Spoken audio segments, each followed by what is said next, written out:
নমস্কার সকল পটল চাষিদের জন্য আজকের আমার এই ভিডিও। আমরা ইতিমধ্যে দেখতে পাচ্ছি যে প্রবল বর্ষা কিন্তু আমাদের উত্তরবঙ্গে ঢুকে গেছে।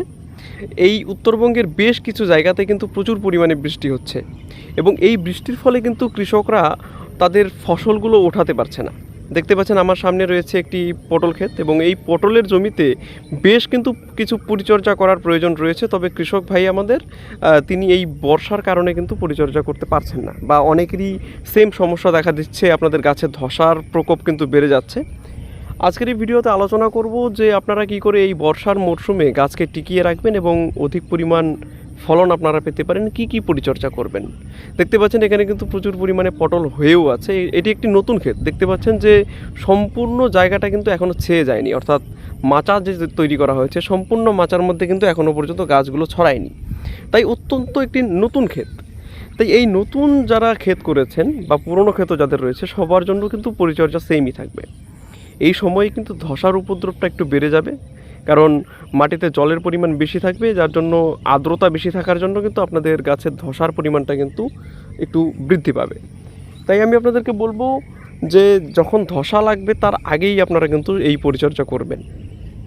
ধসার জন্য আপনারা দিতে পারেন ফ্লিক সুপার, দিতে পারেন কেব্রিওটপ, দিতে পারেন এবং মাঝে মাঝে একটু কম দামি ওষুধ আপনারা কিন্তু ব্যবহার করবেন, যেমন স্পিন আপনারা দিতে পারেন।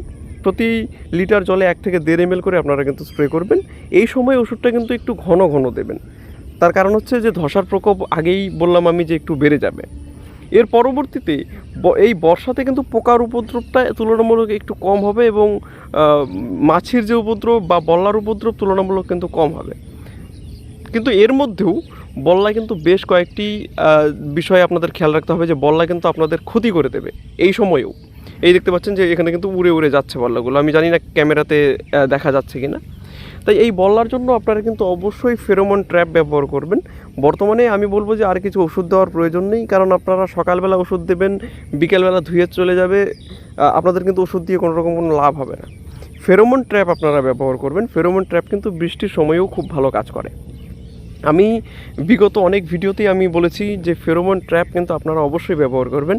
100 থেকে 150 টাকা দাম নেবে, বেশি দাম নয়। এই দেখতে পাচ্ছেন এখানে কিন্তু এই কৃষক ভাই তিনি কিন্তু ফেরোমন ট্র্যাপ ব্যবহার করেছেন ইতিমধ্যেই। এবং নিচের সাইডে দেখতে পাবেন যে প্রচুর পরিমাণে কিন্তু ঘাস হয়ে গেছে। ভুল করেও কিন্তু এই সময়ে ঘাস মরা দেবেন না, তাহলে কিন্তু আপনারা ক্ষতিগ্রস্ত হবেন। এই দেখুন এই লতাগুলো কিন্তু আমরা আবার নতুন করে এই মাটিতে আবার পুঁতিয়ে দিচ্ছি, তার কারণ হচ্ছে যে বেশ কিছু লতা কিন্তু বৃষ্টিতে ক্ষতিগ্রস্ত হয়ে গেছে। আপনারাও তাই করবেন। এবং এই দেখুন পটলের হারভেস্ট কিন্তু সঠিক সময়ে করবেন, না হলে কিন্তু আপনাদের গাছের কিন্তু ক্ষতি হয়ে যাবে, কারণ গাছ কিন্তু গ্রোথ নিতে পারবে না এবং তার সঙ্গে সঙ্গে আপনাদের পটল যে ফল হয়েছে সেগুলো কিন্তু নষ্ট হয়ে যাবে। তাই এইগুলো একটু খেয়াল করে একটু কম বয়সেই, অর্থাৎ ছোট থাকতেই কিন্তু একটু তুলে নেবেন আপনারা কষ্ট করে, তাহলে কিন্তু এই বর্ষার সময় আপনাদের যে এক্সট্রা যে ক্ষতি হয় সেটা কিন্তু হবে না।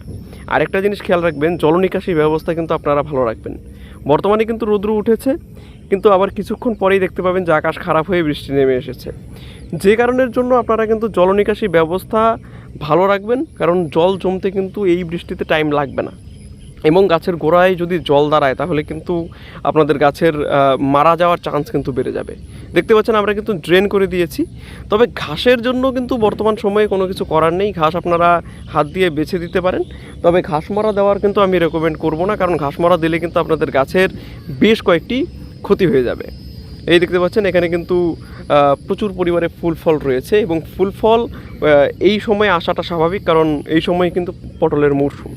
যে কয়েকটি পন্থা আমি আপনাদের বললাম সেই কয়েকটি পন্থা আপনারা অবশ্যই মেনে চলবেন, তাহলেই কিন্তু আপনাদের পটল গাছের গ্রোথ একটু তুলনামূলক বেশি হবে। যদিও বর্ষাকালীন সিজনের পটলের গ্রোথ খুব একটা বেশি থাকে না, তবু এই কয়েকটি জিনিস আপনারা মেনে চলবেন, তাহলে কিন্তু আপনাদের পটল গাছের গ্রোথ সেটি তুলনামূলক ভালো হবে এবং আপনারা কিন্তু ফলন বেশি পাবেন। কেমন লাগলো এই ভিডিওটি অবশ্যই আমাকে কমেন্ট বক্সে জানাবেন এবং কোনো প্রশ্ন থেকে থাকলে সেটিও আমাকে জানাবেন। আজকের ভিডিও এখানেই শেষ করব। সবাই ভালো থাকবেন, ধন্যবাদ।